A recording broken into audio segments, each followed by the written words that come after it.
اور حضرت امیر معاویہ رضی اللہ تعالیٰ عنہ وہ ہستی ہے حضرت مولانا حضرت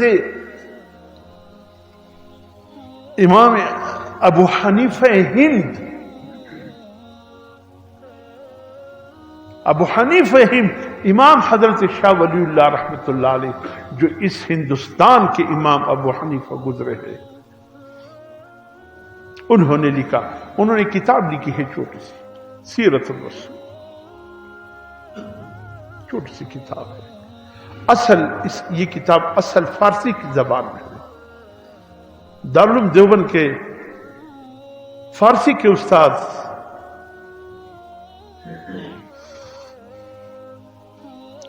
نام آگے پیچھے ہو رہا ہے کہ سب سے فارسی کے استاد مولانا محمد عادل ہے کہ مولانا محمد رسول ہے، ان دو ناموں میں ایک نام میرے ذہن میں آگے پیچھے ہو رہا ہے۔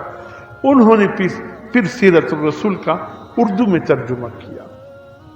آج بھی الحمدللہ ہماری دینی مدارس میں آج بھی درجہ اولا کے جو ابتدائی درجہ ہوتا ہے یا بعض مدارس میں اعدادی کے درجوں میں یہ سیرت الرسول کی کتاب زبانی یاد کرائی جاتی ہے، اور الحمدللہ میں نے زمانے طالب العلم میں یہ کتاب، یہ 1972-73 کی بات ہے جب میری داڑھی اور مونچھ بھی نہیں آیا تھا، میں نے یہ کتاب اس وقت حفظ کیا، آج بھی یہ کتاب مجھے حفظ ہے الحمدللہ۔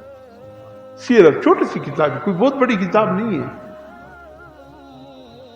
میں کہتا ہوں کہ ہر مسلمان اگر اس کتاب کو لے کر پڑھ لے، چھوٹ سی حفظ کر لے، خدا کی قسم بڑے بڑے کتب سیرت کی کتابوں سے بے نیاز ہو جائے گا، بہت کچھ اس کی ذہن میں بیٹھ جائے گا۔ سیرت الرسول حضرت شاہ ولی اللہ رحمۃ اللہ علیہ نے لکھی ہے، فارسی ہے، اصل میں اردو ترجمہ ہو چکا ہے، بہت پیاری کتاب ہے۔ دارالعلوم دیوبند کے نصاب میں بھی یہ شامل تھا۔